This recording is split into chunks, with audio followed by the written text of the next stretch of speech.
Allora Davide, che facciamo? Fammi una bella barbetta del giovedì, dai. E come la facciamo? Di solito, All'italiana? è ovvio.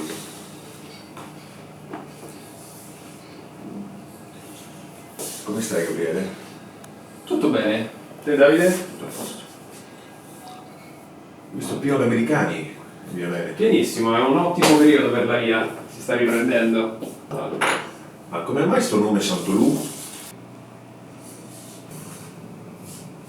Santolù è un nome di fantasia. Quando ho immaginato questo posto volevo qualcosa di un nome di tradizionale ma non troppo, qualcosa che non risultasse vecchio, di fresco ma allo stesso tempo che avesse delle caratteristiche tradizionali del nostro mestiere. E allora mi è venuto in mente Santolù, che sta per Santo Lunedì, che come sai è il giorno di chiusura tradizionale dei barbieri storici. E questa passione per questo mestiere come ti è maturata, come ti è nata? Ho sempre avuto la passione per questo mestiere fin da bambino.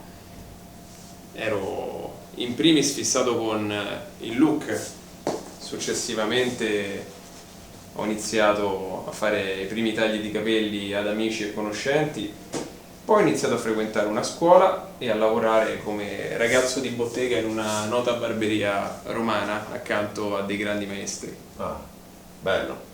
No. Qual è l'aneddoto, no, che ti ricordi di questi maestri che ti ha affascinato di più rispetto a questo mestiere? Beh, diciamo che più che un aneddoto è un consiglio che mi diede il mio maestro, è quello di non essere mai soddisfatto di un taglio di capelli, ma cercare sempre di migliorarmi e quindi controllare ogni volta che il cliente usciva dal negozio, dovevo controllare e cercare le piccole imperfezioni per poi non ripeterle e migliorarle la volta successiva sul prossimo taglio. C'è qualche differenza tra le richieste che ti fanno gli italiani rispetto alla clientela internazionale che viene da te? Assolutamente sì, Davide. Le richieste sono completamente diverse. Gli italiani sono molto più attenti allo stile, sono molto più attenti al look. Lo straniero che viene in barberia cerca l'esperienza.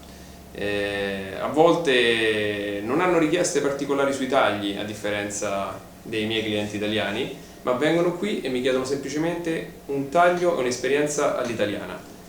Cercano la vera essenza dell'Italia e la scoprono all'interno del barbiere.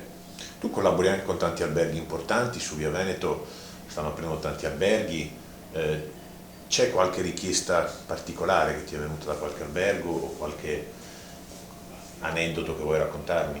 Allora, lavoro tanto con gli alberghi in zona, diciamo che la richiesta più particolare poi nasce successivamente. Ho conosciuto clienti americani, russi, giapponesi, alcuni si sono innamorati del nostro modo di tagliare dei capelli e siamo rimasti in contatto, quindi ancora adesso mi chiedono di andare all'estero per tagliare i capelli e questa è una cosa bellissima, particolare ma bellissima.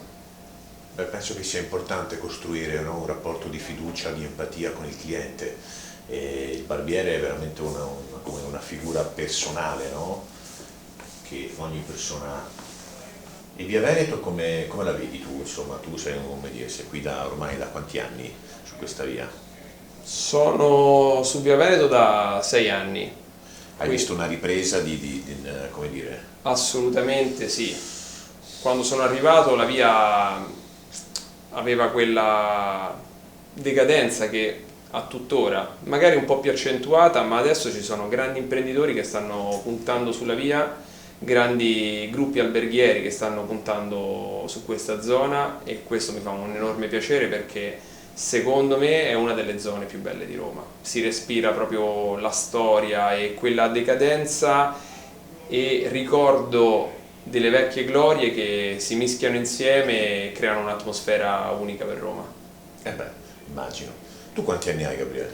Io ho 35 anni. Come vieni percepito dai tuoi coetanei quando dici che fai il barbiere? È un mestiere che ancora oggi non viene visto come una vera e propria professione, ma quasi come un ripiego. Secondo te cosa si potrebbe fare, no, per aumentare la percezione rispetto a questi mestieri, questi lavori, che secondo me sono lavori molto belli e importanti? Assolutamente, Davide. L'artigianato in Italia ricopre un ruolo fondamentale, è ciò che ci ha reso famosi all'estero. Purtroppo i giovani sono un po' restii ad avvicinarsi a questi mestieri perché non vengono valorizzati abbastanza. Una buona soluzione sarebbe quella di dare un po' più di luce, un po' più di visibilità a questi mestieri. Quindi secondo te fare un mestiere tradizionale, antico, no? Può essere un elemento anche che crea rispetto e soddisfazione professionale? Assolutamente, Davide, soprattutto se fatto con passione, dedizione e serietà.